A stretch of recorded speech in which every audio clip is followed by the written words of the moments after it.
جب زندگی اپنی مشکل ترین آزمائشیں ہمارے سامنے لاتی ہے تو امید کہاں سے ملتی ہے؟ چلیں آج ایک ایسے طاقتور نظریے کو سمجھتے ہیں جو پختہ ایمان کے پیغام سے ہمیں راستہ دکھا سکتا ہے۔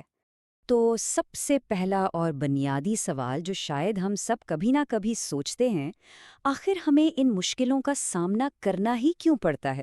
یہ ایک ایسا سوال ہے جو ہماری زندگی کے مرکز میں ہے۔ دیکھیں، زندگی میں تکلیف تو ایک حقیقت ہے۔ کبھی کبھی تو اپنے ہی دھوکہ دے جاتے ہیں، کبھی فریب کا سامنا کرنا پڑتا ہے، بہتان لگتے ہیں، جھوٹے الزامات کا سامنا ہوتا ہے، اور بات یہاں تک پہنچ جاتی ہے کہ قید جیسی سختیاں بھی جھیلنی پڑتی ہیں۔ یہ وہ گہرے زخم ہے جن سے بہت سے لوگ گزرتے ہیں۔ لیکن ذرا سوچئے، کیا ہو اگر ان تمام مشکلات کا مطلب وہ نہ ہو جو ہم عام طور پر سمجھتے ہیں؟ کیا ہو اگر یہ اس بات کی نشانیاں نہ ہوں کہ ہمیں تنہا چھوڑ دیا گیا ہے، بلکہ ان کے پیچھے کوئی گہرا مقصد چھپا ہو؟ مصیبت کو دیکھنے کے دو بالکل الگ الگ زاویے ہو سکتے ہیں۔ ایک نظریہ تو یہ ہے کہ یہ اللہ کے غضب کی کوئی نشانی ہے، ایک سزا ہے جسے بس چپ چاپ برداشت کرنا ہے۔ لیکن ایک دوسرا بالکل مختلف نظریہ بھی ہے کہ یہ سزا نہیں بلکہ مضبوط بنانے کا ایک طریقہ ہے، ایک ایسی آزمائش جو کردار کو توڑنے کے لیے نہیں بلکہ اسے سنوارنے کے لیے آتی ہے۔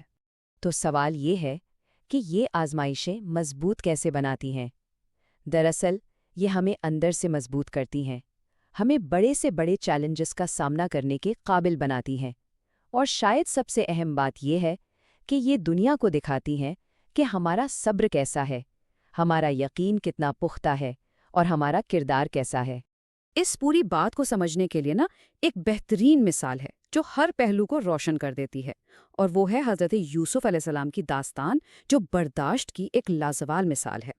یہ صرف کوئی پرانی کہانی نہیں ہے، بلکہ یہ اس بات کی ایک جیتی جاگتی مثال ہے کہ ایمان کو کیسے پرکھا جاتا ہے، اور جب صبر کیا جائے تو اس کا انعام آخرکار کیسے ملتا ہے۔ ذرا حضرت یوسف علیہ السلام کے سفر پر نظر ڈالیں۔ پہلے کیا ہوا؟ اپنے ہی بھائیوں نے دھوکہ دیا، کنویں میں پھینک دیا، پھر غلامی کی ذلت برداشت کی۔ اس کے بعد بے گناہ ہوتے ہوئے بھی قید کی تاریکی میں رہے۔ ایک کے بعد ایک آزمائشیں بڑھتی گئیں، لیکن اس سب کے بعد کیا ہوا؟ انہیں عزت اور اختیار کے بلند ترین مقام پر پہنچایا گیا۔ اور اس کا نچوڑ کیا ہے؟ ایک جملہ ہے جو سب کچھ بیان کر دیتا ہے۔ ہر اندھیرے کے بعد اللہ نے انہیں عزت کے نور تک پہنچایا۔ یہ اس وعدے کی تصدیق ہے کہ ہر مشکل کے بعد آسانی ہے۔ اور سمجھنے والی بات یہ ہے کہ حضرت یوسف علیہ السلام کی کہانی صرف ان کی نہیں ہے، یہ ایک آفاقی قانون ہے، ایک ایسا اصول جو ہم میں سے ہر اس شخص پر لاگو ہوتا ہے جو اپنی زندگی میں آزمائشوں کا سامنا کر رہا ہو۔ اچھا، تو یہ آفاقی قانون ہماری زندگیوں میں کیسے کام کرتا ہے؟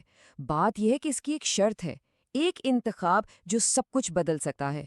اس عظیم وعدے کو اپنی زندگی میں حقیقت بنتے دیکھنے کے لیے صرف ایک چیز کی ضرورت ہے، ایک واحد لیکن بہت ہی اہم انتخاب، اور وہ انتخاب ہے دو راستوں کے درمیان۔ ایک طرف ہے شکایت کا راستہ،